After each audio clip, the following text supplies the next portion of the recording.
ಪ್ರಿಯ ದೇವಜನರೇ, ಇಂದು ನಾವು ಕೇಳೋಕ್ ಹೋಗ್ತಿರುವ ಕತೆ ಒಬ್ಬ ಶ್ರೀಮಂತನ ಕಥೆ ಅಲ್ಲಲ್, ಒಬ್ಬ ದುಃಖಿತನ ಕಥೆ ಕೂಡ ಅಲ್ಲಲ್.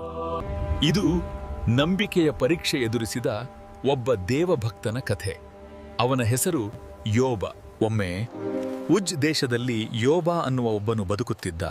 ಅವನು ದೇವರಿಗೆ ಭಯಪಟ್ಟು ನೇರವಾದ ಮಾರ್ಗದಲ್ಲಿ ನಡೆದವನು. ಬೈಬಲ್ ಹೇಳುತ್ತದೆ, ಯೋಬನು ನಿರ್ದೋಷಿ, ನೀತಿವಂತ, ದೇವಭಕ್ತ, ದುಷ್ಟತನದಿಂದ ದೂರ ಇರುವವನು.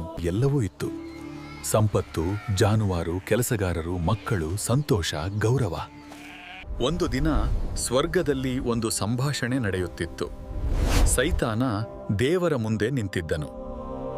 ಸೈತಾನನು ದೇವರ ಮುಂದೆ ನಿಂತು ಹೇಳಿದನು, ಯೋಬನು ನಿನ್ನನ್ನು ಪ್ರೀತಿಸುವುದು ನೀನು ಅವನಿಗೆ ಎಲ್ಲವನ್ನೂ ಕೊಟ್ಟಿದ್ದಕ್ಕೆ ಮಾತ್ರ. ಯೆಹೋವನು ಸೈತಾನನಿಗೆ ಹೇಳಿದನು, ನೋಡು, ಅವನನ್ನ ನಿನ್ನ ಕೈಯಲ್ಲಿ ಒಪ್ಪಿಸಿದ್ದೇನೆ, ಆದರೆ ಅವನ ಪ್ರಾಣವನ್ನ ಉಳಿಸಬೇಕು. ಅಪ್ಪಣೆ ಪಡೆದ ಸೈತಾನ ಅಲ್ಲಿಂದ ಯೋಬನ ಬಳಿಗೆ ಹೊರಟ. ಸೈತಾನ ಯೋಬನ ಬದುಕಿಗೆ ಕಾಲಿಟ್ಟ ಕ್ಷಣದಿಂದಲೇ ಮಕ್ಕಳು ಸತ್ತರು, ಸಂಪತ್ತು ನಾಶವಾಯಿತು, ಎಲ್ಲವೂ ಕಳೆದು ಹೋಯಿತು. ಯೋಬ ನೆಲದ ಮೇಲೆ ಅಡ್ಡಬಿದ್ದು ದೇವರನ್ನು ಆರಾಧಿಸಿ ಹೇಳಿದನು, ಯೆಹೋವನು ಕೊಟ್ಟನು, ಯೆಹೋವನೇ ತೆಗೆದುಕೊಂಡನು, ಯೆಹೋವನ ನಾಮಕ್ಕೆ ಸ್ತೋತ್ರವಾಗಲಿ. ಆದರೂ ಪರೀಕ್ಷೆ ಅಲ್ಲಿಯೇ ಮುಗಿಯಲಿಲ್ಲ. ಯೋಬನ ದೇಹಕ್ಕೆ ಭಯಾನಕ ರೋಗ ಬಂತು. ತಲೆಯಿಂದ ಕಾಲಿನವರೆಗೂ ನೋವು, ಒಂಟಿತನ, ನಿಂದನೆ. ನಿನ್ನ ದೇವರನ್ನು ಶಪಿಸಿ ಸಾಯಿ. ದೇವರ ಹಸ್ತದಿಂದ ನಾವು ಒಳ್ಳೆಯದನ್ನು ಹೊಂದುವಾಗ ಕೆಟ್ಟದ್ದನ್ನು ಹೊಂದಬಾರದು. ಯೋಬನು ಪ್ರಶ್ನೆ ಕೇಳಿದ, ಅತ್ತ ದೂರು ಹೇಳಿದ, ಆದರೆ ದೇವರನ್ನು ಬಿಟ್ಟು ಹೋಗ್ಲಿಲ್ಲ.